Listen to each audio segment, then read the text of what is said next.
வணக்கம் friends, welcome to கோலிகிராஃபி channel. நம்ம இன்னைக்கு என்ன செடி பார்க்க போகிறோன்னா முடக்கத்தான்.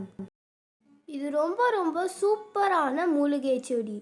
இதுக்கு உண்மையான பேர் என்னன்னா மொடக் அறுத்தான். முடக்குவாதத்தை வேரோட அறுக்கிறனால இதுக்கு பேர் முடக்கறுத்தான். இந்த செடி பார்த்தீங்கன்னா ஒரு கிளைம்பர் வகை செடி. உங்களுக்கு மூட்டு வலி இருந்துச்சுன்னா வாரத்தில் ஒரு தடவையாச்சு இந்த கீரையை நீங்கள் கண்டிப்பாக சாப்பிடணும்.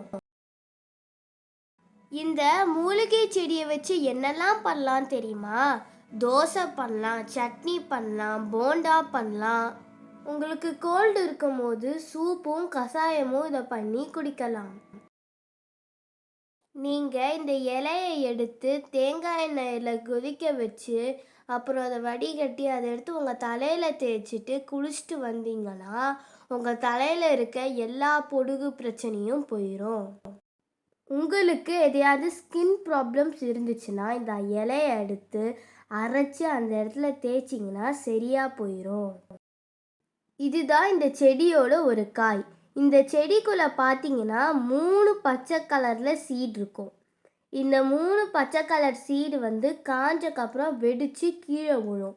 நீங்கள் அதை காஞ்சக்கப்புறம் அந்த சீடை பார்த்தீங்கன்னா பிளாக்கும் ஒயிட் கலர்லேயும் இருக்கும். பாருங்கள், பார்க்க ஹார்ட் மாதிரி ஒரு ஷேப்பும் அதில் இருக்குது. பார்க்கவே ரொம்ப சூப்பராக க்யூட்டாக இருக்குதுல்ல. நான் இன்னைக்கு சூப் பண்ணுறதுக்காண்டி இந்த லீஃபை பறித்து வச்சுருக்கேன். இந்த காய் பார்த்தீங்கன்னா நீங்கள் அதை உடச்சிங்கன்னா டொப்புன்னு கீழே விழுது சீட்ஸ் எல்லாம்.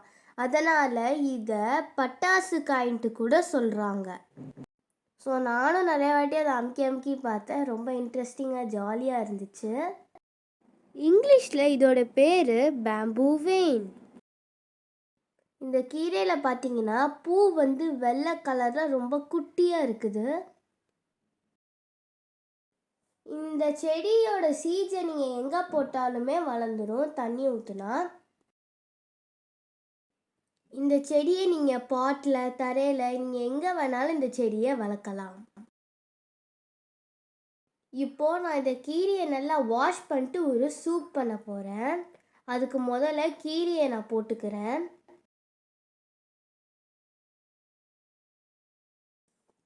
இதோட வெங்காயம், பூண்டு, இஞ்சி இது எல்லாத்தையும் நீங்கள் ஆட் பண்ணிக்கோங்க. ஆட் பண்ணக்கப்புறம் நல்லா கரண்டி வச்சு வதக்கிக்கோங்க. இது வதங்கினதுக்கப்புறம் தண்ணியை ஊற்றி குக்கரை மூடி ஒரு விசில் விட்டால் போதும். இப்போ சூப்புக்கு இதை நல்லா ஸ்மாஷ் பண்ணிட்டு அப்புறம் உங்களுக்கு தேவையான அளவுக்கு பெப்பரும் சால்ட்டும் போட்டுக்கோங்க. சூடான சூப்பு ரெடி.